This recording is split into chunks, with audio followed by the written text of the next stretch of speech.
आज हम शुरुआत करेंगे एक नया चैप्टर का चैप्टर 2 पॉलिनोमियल। जैसे एक लीनियर इक्वेशन, फॉर एग्जांपल इसके बारे में आप अब तो कुछ भी याद नहीं, सब कुछ ऑलरेडी बोल के तो आपके पास कुछ नोन है, कुछ अननोन है और बहुत सारे टर्म जो मिलाने से एक अलजेब्रिक एक्सप्रेशन, वही अलजेब्रिक को हम पॉलिनोमियल बोलेंगे। चलो शुरू करते हैं आज का क्लास।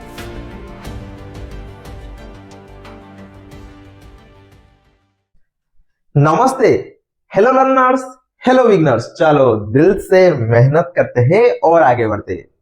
आज हम शुरुआत करेंगे एक नया जर्नी जो क्लास 10 का चैप्टर 2, नाम क्या है? पॉलिनोमियल। लेकिन क्लास 6, 7, 8 और 9 में इसके बारे में आप कुछ ना कुछ तो ऑलरेडी पढ़े हो।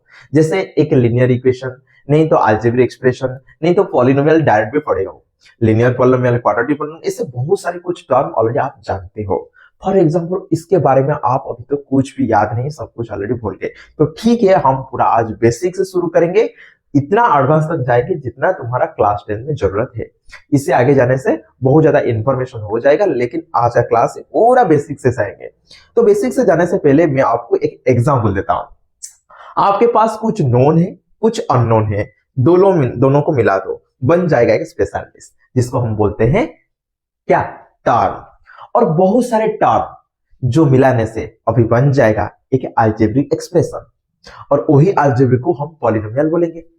फिर ये नोन अननोन जो मिलके बन रहा था टर्म, ये नोन और अननोन क्या है? चलो मैं तुमको इसको मैथमेटिक्स रिलेटेड टर्म के साथ आपको समझाता हूं। जो नोन होता है इसका वैल्यू फिक्स रहता है, जिसको हम कांस्टेंट बोलते हैं। जैसे कोई नंबर 2, 3, 5, 7, 1/2, 1/5, इस जो नंबर है ना, इसका वैल्यू कभी भी चेंज नहीं होता है। ये जहां पे होता है इसको हम वही मानते हैं। लेकिन कुछ अननोन होते हैं जिसका वैल्यू हमको सच में पता नहीं होता है। कहां पे x का वैल्यू 1 आ गया, तो कहां पे x का वैल्यू 3, कहां पे x का वैल्यू 9, कहां पे x का वैल्यू -4। तो आप तो कंफ्यूजन में आ जाएंगे कि x का इतना सारा ग्रुप कैसे हो गया, क्योंकि हम इसको एक्चुअली नहीं जानते हैं। ये सिचुएशन के हिसाब से, क्वेश्चन के हिसाब से इसका वैल्यू चेंज होता है। तो जिसका वैल्यू चेंज होता है, वेरी करता है, इसको हम क्या बोलेंगे? वेरिएबल तो बोलेंगे। और क्या बोलोगे? और जिसका वैल्यू फिक्स रहता है, कहां पे कभी भी चेंज नहीं होता है, इसको हम बोलते हैं कांस्टेंट। तो नोन बन गया कांस्टेंट, अननोन बन गया वेरिएबल, दोनों मिला दो बन जाएगा टर्म। तो नोन मतलब कांस्टेंट, अननोन मतलब वेरिएबल, दोनों को मल्टीप्लाई कर लो, जो बन जाएगा इसको हम बोलते हैं टर्म। तो इससे बहुत सारे टर्म को हम डिफरेंशिएट करेंगे, बात अलग अलग रखेंगे थ्रू एडिशन और सब्ट्रैक्शन। जैसे मैं तुमको एग्जांपल देके अभी समझा रहा हूं। चलो शुरू करते हैं आज का क्लास। देखो फॉर एग्जांपल आपके पास कांस्टेंट है। कांस्टेंट मतलब कोई भी नंबर हो सकता है जिसका वैल्यू फिक्स रहता है। कोई रियल नंबर हो सकता है, कोई नॉट रियल नंबर भी हो सकता है। मतलब रियल नंबर के अंदर तो सब कुछ है, कुछ भी ले जाओ, लेकिन वो जहां पे होगा ना ऐसे ही रहेगा, इसका वैल्यू हम चेंज नहीं करेंगे। लेकिन जिसका वैल्यू चेंज होता है वो स्मॉल इंग्लिश अल्फाबेट के द्वारा हम इसको रिप्रेजेंट करते हैं। जैसे एक्स, वाई, ए, बी, सी, ऐसा ही है। तो चलो, एक हो गया कांस्टेंट, एक हो गया variable. Most of the time हम इंग्लिश अल्फाबेट के द्वारा एक्सप्रेस करते हैं, नहीं तो आप इसको कोई भी, मतलब एक अल्फाबेट नहीं होने से आप कोई भी सिंबल के द्वारा भी रिप्रेजेंट कर सकते हो। किसको?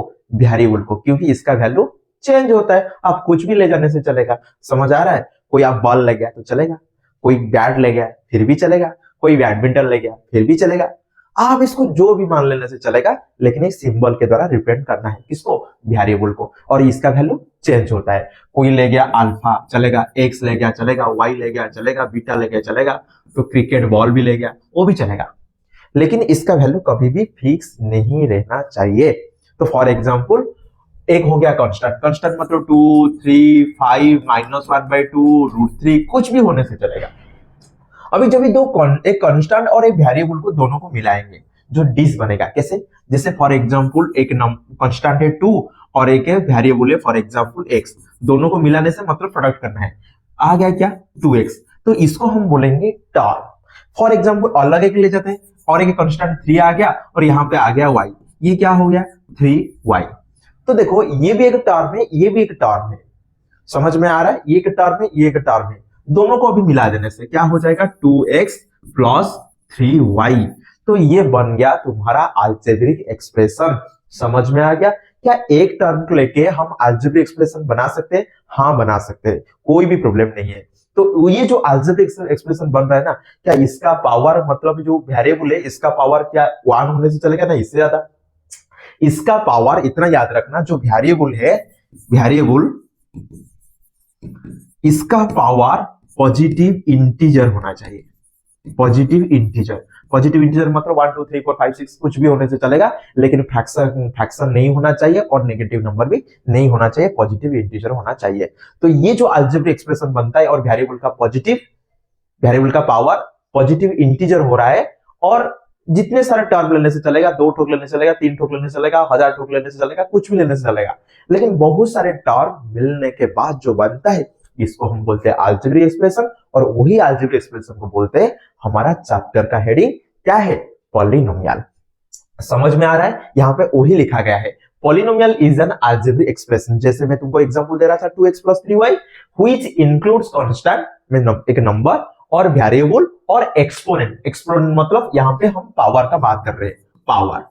जैसे मैं यहाँ पे एग्जांपल दे रहा हूं, और एक 2x² + 3y + z, ये तो हो गया वेरिएबल। कौन है? ये तुम्हारा वेरिएबल है, ये वेरिएबल है, ये वेरिएबल है, तो ये तुम्हारा एक्सपोनेंट है।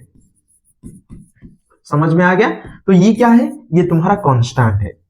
आगे पढ़ेंगे ना, क्यों आप इतना व्यस्त हो रहे हो? चलो आगे देखते हैं, इसके बारे में तुमको यहाँ पे बताऊंगा अच्छे से और एक बार। तो हो गया कांस्टेंट, मतलब ये हो गया कांस्टेंट, वेरिएबल तो ये हो गया x तुम्हारा वेरिएबल, एक्सपोनेंट मतलब टू द पावर 2। तो it is the expression in which the variable have only positive integral powers. समझ में आ रहा है? मैं बोल रहा था ना, वेरिएबल का पावर क्या होना चाहिए? वेरिएबल का पावर, यहाँ पे वेरिएबल का पावर क्या होना चाहिए? Positive integer. समझ में आ गया? आप इसको ऐसे भी लिख सकते हो, 3y5 + 2y² + 9। तो ये भी हो गया, यहाँ पे वेरिएबल है y, यहाँ पे भी वेरिएबल y, यहाँ पे कोई वेरिएबल नहीं है, तो ये हो गया एक अलजेब्रिक एक्सप्रेशन जहां पे एक ठोक वेरिएबल है, और इसका एक्सपोनेंट का है, एक्सपोनेंट यहाँ पे है जिसका पावर कितना है? 5 है। तो ये हो गया एक्सपोनेंट, ये हो गया वेरिएबल, ये सारे हो जाएंगे कांस्टेंट। समझ में आ रहा है? वेरिएबल, कांस्टेंट, एक्सपोनेंट लेके कैसे बनता है तुम्हारा टर्म, और टर्म बहुत सारे मिलने के बाद बन जाते हैं अलजेब्रिक एक्सप्रेशन। वही अलजेब्रिक एक्सप्रेशन को बोलते हैं हम पॉलिनोमियल। तो चलो फिर आगे देखते हैं इसको एग्जाम्पल के साथ, कहां पे पॉलिनोमियल होगा, कहां पे पॉलिनोमियल नहीं होगा। देखो यहाँ पे जो एग्जाम्पल में तो आपको दे रहा हूं, यहाँ पे चेक करो 4x³ 3x² x + 3। तो पॉलिनोमियल चेक करने के लिए हम पहले क्या देखेंगे? वेरिएबल और कांस्टेंट कोई भी है क्या? हाँ, कांस्टेंट भी है और वेरिएबल है। टर्म है क्या? हाँ, बहुत सारे टर्म है जिसको हम डिफरेंशिएट किए, अलग अलग किए थ्रू द एडिशन। यहाँ पे एडिशन के साइन के द्वारा हम टर्म को अलग करते हैं। तो ये कितना ठोक टर्म बन जाएगा? वो 1 ठोक, 2 ठोक, 3 ठोक और 4 ठोक, टोटल 4 ठोक टर्म है। फिर सेकंड क्या चेक करना है? जो वेरिएबल आ गया, कांस्टेंट भी आ गया, और एक्सपोनेंट में चेक करो, जो पावर में चेक करो, क्या पॉजिटिव इंटीजर है क्या? पावर में, पावर में तो चेक करो, यहाँ पे जो पावर है ना, यहाँ पे पावर क्या है? 3 है, तो 3 क्या है? पॉजिटिव इंटीजर है। तो खत्म, पॉजिटिव इंटीजर मतलब ये बन जाएगा तुम्हारा पॉलिनोमियल। लेकिन सेकंड में चेक करो, यहाँ पे तो हो गया वेरिएबल है और कांस्टेंट है, अलजेब्रिक एक्सप्रेशन तो दिखाई दे रहा है, लेकिन चेक करो यहाँ पे जो पावर है ना, वो आ गया क्या? नेगेटिव आ गया। पावर क्या आ गया? Negative. Negative is not a positive integer. जब भी पॉजिटिव इंटीजर नहीं होगा तो ये कभी भी पॉलिनोमियल नहीं होगा। समझ में आ गया? पावर पॉजिटिव इंटीजर होना चाहिए। चलो सेकंड में नीचे आ जाओ, यहाँ पे चेक करो 3x⁵ क्या है? 3x⁵ क्या ये पॉजिटिव इंटीजर है? पावर नहीं है, वेरिएबल है, कांस्टेंट है, टर्म है, लेकिन जब भी हम लास्ट चेक लिस्ट में आते हैं, जिसका क्या टर्म एंड कंडीशन होता है? पावर में कभी भी नेगेटिव और फ्रैक्शन नहीं होना चाहिए, आएगा तो पॉजिटिव इंटीजर ही आएगा। लेकिन यहाँ पे तो पॉजिटिव इंटीजर नहीं है, क्योंकि 3/2 तो इंटीजर ही नहीं है ना, वो तो रेशनल नंबर है। तो ये जो 3/2 है, ये भी कौन है? तुम्हारा पॉजिटिव इंटीजर नहीं है। तो इसको भी हम क्या बोलेंगे? इसको भी हम पॉलिनोमियल नहीं बोलेंगे, नहीं बोल सकते ये पॉलिनोमियल है। समझ में आ गया? सेकंड में चेक करो, सेकंड में पावर नेगेटिव है, तो इसलिए ये भी पॉलिनोमियल नहीं होगा। यहाँ पे पावर फ्रैक्शन पे है तो यहाँ पे भी पॉलिनोमियल नहीं होगा, लेकिन यहाँ पे चेक करो पावर पॉजिटिव इंटीजर है तो इसीलिए हम इसको पॉलिनोमियल बोल सकते हैं। तो समझ में आ जाएगा जब भी आपको क्वेश्चन में कोई एमसीक्यू आता है और यहाँ पे बहुत सारे अलजेब्रिक एक्सप्रेशन दिया आता है, आपको चूज करना है कौन सा पॉलिनोमियल होगा। फॉर एग्जाम्पल और एक एग्जाम्पल भी दे रहा हूँ। फॉर एग्जाम्पल ऐसे भी दे दिया है 2x plus 5y plus z, तो चेक करना है x नीचे है तो ऊपर जाएगा तो बन जाएगा -1, तो इस केस में भी नहीं होगा क्योंकि यहाँ पे पावर आ गया नेगेटिव जो पॉजिटिव इंटीजर नहीं है। फॉर एग्जाम्पल और एक भी एग्जाम्पल दे रहा हूं। For example 3√x plus 5y plus z, तो यहाँ पे जो √x ना एक्चुअली ये पावर क्या है पता है 1/2, जहां पे वेरिएबल एक रूट के अंदर आएगा इतना याद रखना, वो वेरिएबल का पावर कभी भी पॉजिटिव इंटीजर नहीं होगा, वो ऑलवेज फ्रैक्शन में आएगा। समझ में आ गया? वेरिएबल कभी भी रूट के अंदर नहीं आना चाहिए। समझ में आ गया? तो तभी जाके हम इसको पॉलिनोमियल बोल सकते हैं। आया जाएगा तो हम इसको कभी भी पॉलिनोमियल नहीं बोलेंगे। समझ में आ गया? तो सबसे इंपॉर्टेंट क्या है, पावर चेक करना है, ये नेगेटिव नहीं आ रहा है, फ्रैक्शन नहीं आ रहा है और वेरिएबल कभी भी रूट के अंदर नहीं है। ये तीन ठोक आपको चेक करना चाहिए कोई एक अलजेब्रिक एक्सप्रेशन पॉलिनोमियल होगा कि नहीं होगा। चलो अभी जो फॉर एग्जांपल एक पॉलिनोमियल तो हो गया, इसका जो डिफरेंट पार्ट होता है, जैसे मैं तुमको बोल रहा था पॉलिनोमियल को तोड़ोगे तो आएगा तुम्हारा टर्म, टर्म को तोड़ोगे तो आएगा वेरिएबल, कांस्टेंट और एक्सपोनेंट। तो चलो इसको एक एक के अच्छे से जानते हैं। तो आपको दिखाई दे रहा है यहाँ पे क्या है 2x स्क्वायर, क्या है 2x square plus 3y plus 2, ये तीन ठोक मतलब टर्म है। एक एक टर्म को हम पॉजिटिव साइन के द्वारा एक्सप्रेस कर रहे हैं। यहाँ पे सर्कल आप देख रहे हो, ये एक टर्म है, ये भी एक टर्म है और ये भी एक टर्म है। हो गया तीन ठोक टर्म। तो तीन ठोक टर्म में क्या क्या कांस्टेंट है आप देख सकते हो। यहाँ पे 2 ये भी कांस्टेंट है, यहाँ पे भी 2 ये भी कांस्टेंट है, यहाँ पे भी 3 ये भी कांस्टेंट है। तो तीनों कांस्टेंट है ना, थोड़ा अलग अलग नाम है। इसको ओनली कांस्टेंट बोलेंगे, लेकिन इसको हम कांस्टेंट नहीं बोलेंगे। क्या बोलेंगे? इसको बोलेंगे कोएफिशिएंट। मतलब एक टर्म में एक वेरिएबल के साथ जो पूरा लग के पास में रहता है, मल्टीप्लाई प्रोडक्ट होके रहता है, जो कांस्टेंट, इसको बोलते हैं हम कोएफिशिएंट। तो यहाँ पे हम बोल सकते हैं x स्क्वायर का कोएफिशिएंट कौन है 2 है, y का कोएफिशिएंट कौन है 3 है, और ये होगा कांस्टेंट क्योंकि ये टर्म में कोई भी वेरिएबल नहीं है। तो तीन ठोक तुम्हारा टर्म में, एक टर्म में पूरा कांस्टेंट ही है, एक टर्म में एक वेरिएबल y है, अलग टर्म में और एक वेरिएबल x स्क्वायर है। और x स्क्वायर के साथ जो भी कांस्टेंट और मल्टीप्लाई हुआ है यहाँ पे, इसको हम बोलेंगे कोएफिशिएंट। तो x स्क्वायर का कोएफिशिएंट 2 है, y का कोएफिशिएंट 3 है और ये बन जाएगा तुम्हारा कांस्टेंट टर्म। यहाँ पे वही लिखा गया है। देखो x स्क्वायर का कोएफिशिएंट कौन है 2 है, यहाँ पे वही लिखा गया है। फिर y का कोएफिशिएंट कौन है, y का कोएफिशिएंट 3 है। तो यहाँ लिखा है ना 2 और 3, 2 मतलब यहां से और 3 यहां से। 2 ये भी एक कोएफिशिएंट है और 3 भी कोएफिशिएंट है। x स्क्वायर का कोएफिशिएंट 2 है, y का कोएफिशिएंट 3 है। और वेरिएबल कौन है चेक करो, जिसका वैल्यू हम चेंज कर सकते हैं।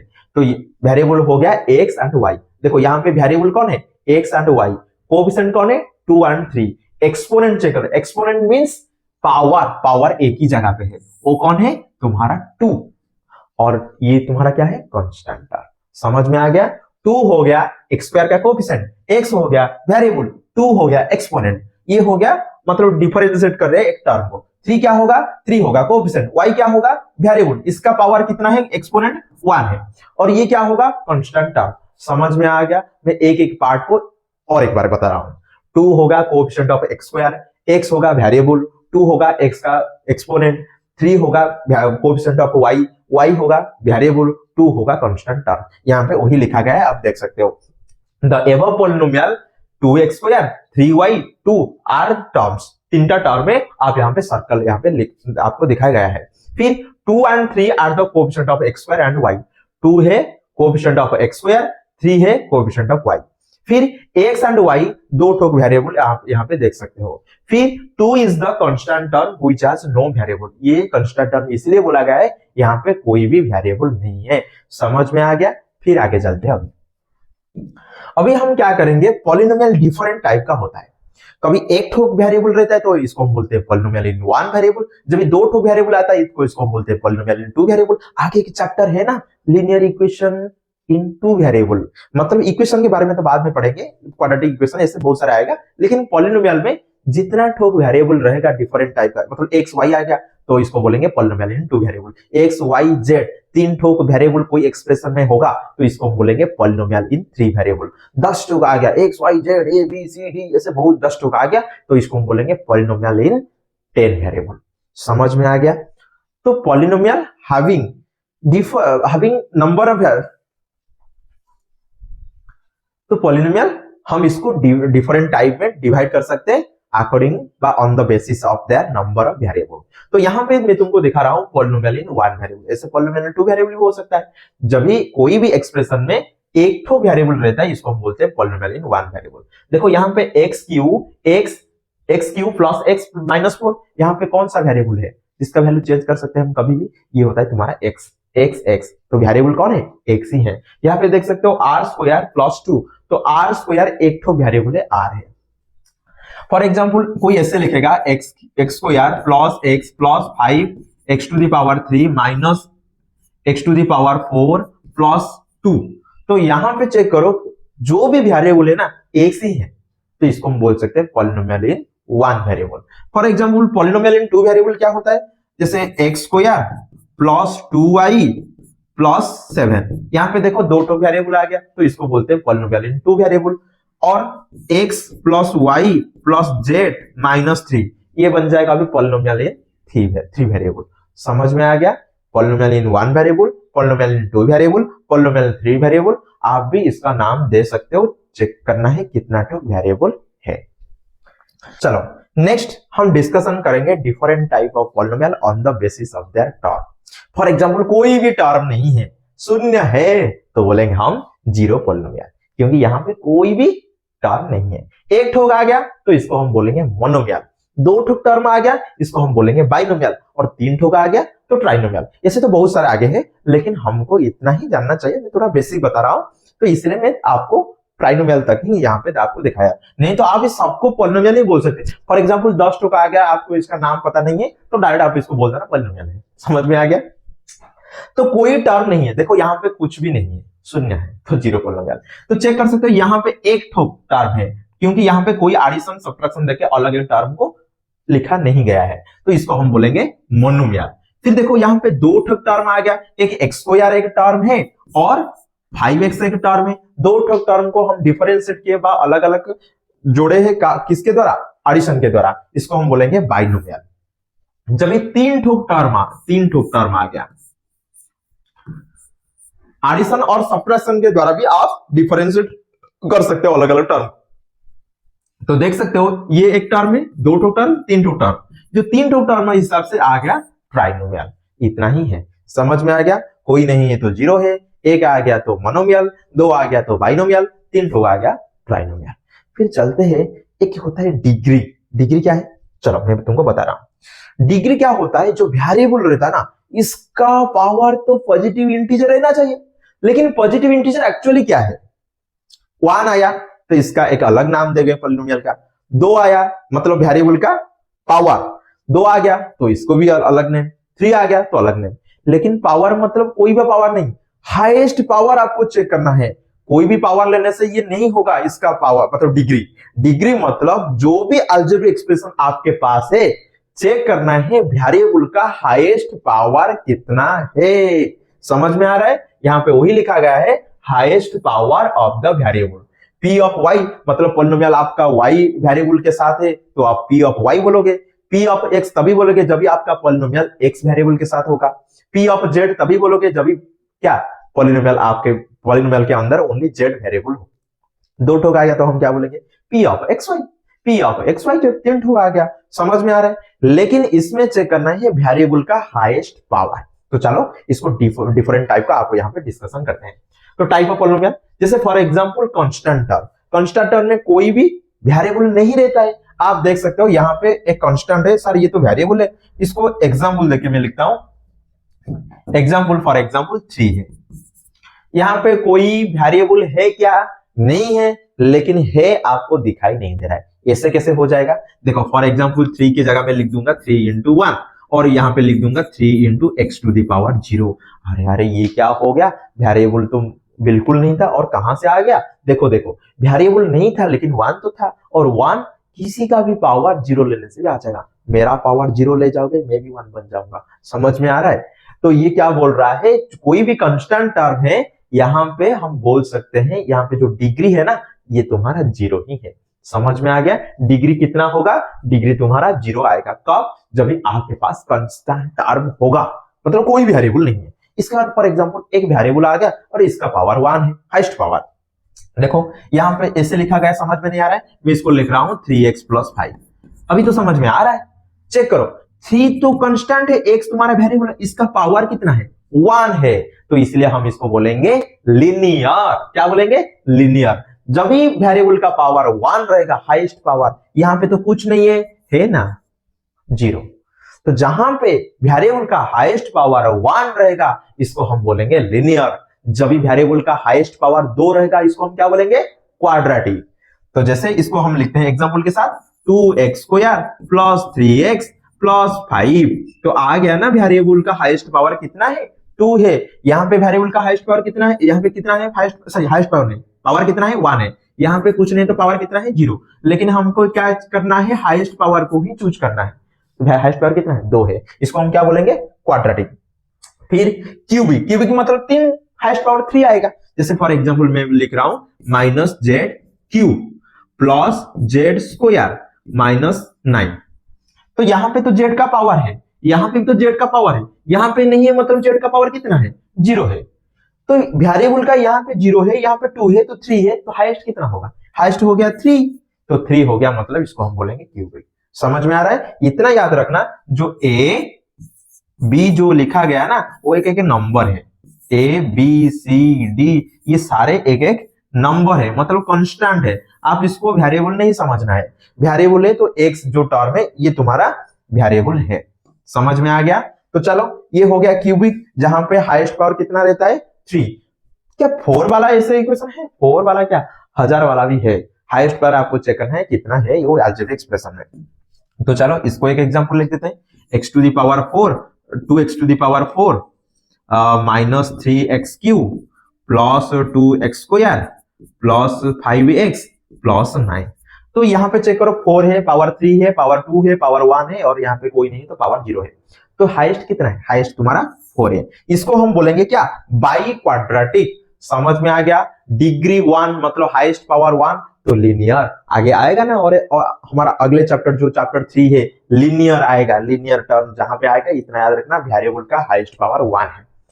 क्वाड्रेटिक मतलब आएगा, क्वाड्रेटिक इक्वेशन भी है एक चैप्टर, तो यहाँ पे चेक करना है वेरिएबल का हाईएस्ट पावर 2 रहेगा। फिर जब ये 3 आएगा इसको हम बोलेंगे क्यूबिक, 4 आएगा इसको हम बोलेंगे क्या? By quadratic. तो समझ में आ गया? पॉलिनोमियल पहले हम डिस्कशन कर रहे थे नंबर ऑफ वेरिएबल के लेके, पॉलिनोमियल डिफरेंट टाइप का है। Polynomial 1 variable, polynomial 2 variable, polynomial 3 variable, ये different type on the basis of number of variable. इसके बाद हम पढ़े हैं different type of polynomial on the basis of that term. जैसे फर्स्ट तुम्हारा था zero polynomial, monomial, binomial, trinomial, ऐसे तुम्हारा था। फिर इसके बाद हम different type of polynomial discussion किए on the basis of degree. Degree मतलब highest power of the variable. जैसे यहाँ पे देख सकते हो एक कांस्टेंट था, इसके बाद linear, quadratic, by quadratic, sorry linear, quadratic, cubic, by quadratic. ये था तुम्हारा different type of polynomial on the basis of their degree. तो अभी चलो डिस्कशन करते हैं वैल्यू ऑफ द पॉलिनोमियल, जो क्लास 10 का इंपॉर्टेंट एक्चुअली कांसेप्ट का शुरुआत है। क्लास 9th में भी पढ़े the value of the polynomial, और यहाँ पे जीरो ऑफ द पॉलिनोमियल भी पढ़े थे। ठीक है, याद नहीं है, और एक बार मैं तुमको बेसिक से समझा रहा हूँ। फॉर एग्जाम्पल आपके पास एक है अलजेब्रिक एक्सप्रेशन का पॉलिनोमियल है। पॉलिनोमियल फॉर एग्जाम्पल 2x + 3 था। अभी मैं पूछूंगा इसका वैल्यू कितना होगा, आपको पता नहीं है, क्योंकि हाँ इसका वैल्यू तो 3 है, इसका वैल्यू तो 2 है, लेकिन जो अननोन है इसका वैल्यू पता नहीं है। फॉर एग्जाम्पल ये जो अलजेब्रिक एक्सप्रेशन जो पॉलिनोमियल था कंटेनिंग द वेरिएबल x, तो इसलिए हम इसको लिख सकते हैं p of x। p of y हम कब लिखेंगे? जब भी वेरिएबल क्या आएगा, वेरिएबल आ गया फॉर एग्जाम्पल y, तभी हम बोल सकते हैं p ऑफ y। तो अभी बताओ जो अननोन है एक्स के जगह हम कुछ नंबर को पुट कर देंगे। जैसे फॉर एग्जांपल मैं अभी बताऊंगा p ऑफ 2, मतलब x के जगह में क्या पुट किया 2। जब भी x के जगह 2 पुट करूंगा तो यहां पे भी 2 ऑटोमेटिक पुट हो जाएगा, तो ये क्या हो जाएगा 2x प्लस 3 था। अभी x के जगह में कितना पुट करूंगा 2 इंटू 2 प्लस 3, तो ये क्या हो गया 4 प्लस 3 आ गया 7 की नहीं। समझ में आ रहा है? ये है तुम्हारा value of the polynomial 8x equal to 2। Unknown हो गया नो। समझ में आ गया? जब भी अननोन का जगह हम कोई भी एक वैल्यू को पुट करेंगे, इसको नोन कर देंगे, तो जो पॉलिनोमियल है इसका भी एक वैल्यू आ जाता है। इसको हम बोलते हैं वैल्यू ऑफ द पॉलिनोमियल। समझ में आ गया? जैसे p ऑफ y यहाँ पे लिखा गया है, मैं अभी बोलूंगा find the value of the polynomial 8y equal to 0। y equal to 0 मतलब जहां पे तुम्हारा y था यहाँ पे हम 0 लिख देंगे, तो ये हो जाएगा 3 इंटू 0 प्लस 5, हो गया 0 प्लस 5 5। तो ये तुम्हारा value of the polynomial 8y equal to 0। समझ में आ रहा है? For example y equal to मैं अभी 1 पुट करूंगा, तो ये हो जाएगा p ऑफ 1, तो ये क्या हो जाएगा 3 इंटू y के जगह हम 1 प्लस 5, तो हो गया 3 प्लस 5 8। तो ये जो 8 है ये 5 है, ये होता है value of the polynomial when we put a value in place of variable. Variable के जगह जब हम वैल्यू पुट करेंगे तो पॉलिनोमियल का एक वैल्यू आ जाता है जिसको हम बोलते हैं वैल्यू ऑफ द पॉलिनोमियल। समझ में आ गया? लेकिन क्या होता है वही वैल्यू जब 0 आ जाता है, जैसे फॉर एग्जांपल मैं आपको और एक एग्जांपल दे रहा हूं। फॉर एग्जांपल एक पॉलिनोमियल है p of x equal to x minus 2 है। समझ में आ गया? तो यहां पे हम डिफरेंट टाइप का वैल्यू ऑफ द वेरिएबल निकाल सकते हैं। जब 8x इक्वल टू 0, तो p ऑफ x कितना हो जाएगा, पुट करो x के जगह 0, तो ये बन जाएगा p of 0 that is 0 minus 2 that is minus 2। तो वैल्यू कितना आ गया -2। फिर 8x इक्वल टू 1, तो p ऑफ 1 कितना बन जाएगा, p ऑफ 1 चेक करो, p ऑफ 1 कितना बन जाएगा 1 माइनस 2 दैट इज -1, तो कितना आ गया वेरिएबल -1। फिर 8x इक्वल टू 2, अभी चेक करो p ऑफ 2, 2 माइनस 2 आ गया 0।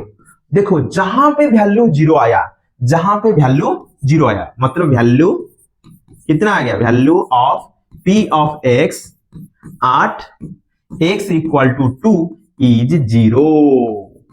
तो जहां पे वैल्यू 0 आता है इसको ही बोलते हैं हम zero of the polynomial. That implies zero of polynomial, zero of polynomial that is p of x कितना होगा 2 आ गया। क्यों? क्योंकि वही वैल्यू को x के जगह व वेरिएबल के जगह पुट करने से टोटल पॉलिनोमियल 0 बन जाता है। समझ में आ गया? फर्स्ट में तुमको क्या समझाया, value of the polynomial. Value of the polynomial मतलब अननोन के जगह कुछ वैल्यू आपको पुट करना है जिसके हिसाब से टोटल पॉलिनोमियल का एक वैल्यू आ जाएगा। लेकिन वही पॉलिनोमियल का वैल्यू जब 0 बन जाता है तो वो वैल्यू जो हम पुट किए ना वेरिएबल के जगह, इसको ही माना जाएगा तुम्हारा जीरो ऑफ द पॉलिनोमियल। समझ में आ गया? The value for which the polynomial becomes zero, the value of the variable for which the value of the variable for which the polynomial becomes zero is known as zero of the polynomial. तो zero क्या बन गया, zero बन गया 2, क्योंकि वही value को put करने से पॉलिनोमियल गायब हो जाता है, मतलब जीरो बन जाता है। समझ में आ गया? तो ये था तुम्हारा कॉन्सेप्ट रिलेटेड टू पॉलिनोमियल। पूरा बेसिक से मैं आज क्या पढ़ाया, पूरा क्या होता है वेरिएबल, क्या होता है कांस्टेंट, कैसे मिलाने से बनता है टर्म, कैसे बनता है तुम्हारा अलजेब्रिक एक्सप्रेशन, और एक कौन सा कंडीशन स्पेशल कंडीशन है जिसके हिसाब से हम बोल सकते हैं ये एक्चुअली पॉलिनोमियल है कि नहीं है, क्योंकि सारे अलजेब्रिक एक्सप्रेशन पॉलिनोमियल नहीं होगा। समझ में आ गया? तो पॉलिनोमियल के स्पेशल कंडीशन भी बताया। इसके बाद डिफरेंट टाइप जो पार्ट है अलजेब्रिक एक्सप्रेशन का, जैसे coefficient, variable, exponent, constant term और प्लस और माइनस के द्वारा कैसे डिफरेंशिएट होता है डिफरेंट टर्म, इसको भी समझाया। इसके बाद different type of polynomial on the basis of number of variable, फिर different type of polynomial on the basis of their terms, फिर different type of polynomial on the basis of their degree, ये भी बताया। इसके बाद value of the polynomial और zero of the polynomial भी समझाया। तो चलो आज यहां से खत्म करते हैं क्लास। आगे वाला क्लास में हम डिस्कशन करेंगे geometrical meaning of the polynomial by zero of the polynomial. यहाँ पे हम ज्योमेट्रिकल जो डिफरेंट टाइप का पॉलिनोमियल है ना, लीनियर, क्वाड्रेटिक और क्यूबिक, ये सारे डिस्कशन करेंगे। इसके बाद हमारा एग्जाम्पल और एक्सरसाइज के पास चलेंगे। तो आज यहाँ से क्लास को खत्म करते हैं, मिलते हैं हमारा अगले क्लास में। धन्यवाद, नमस्ते।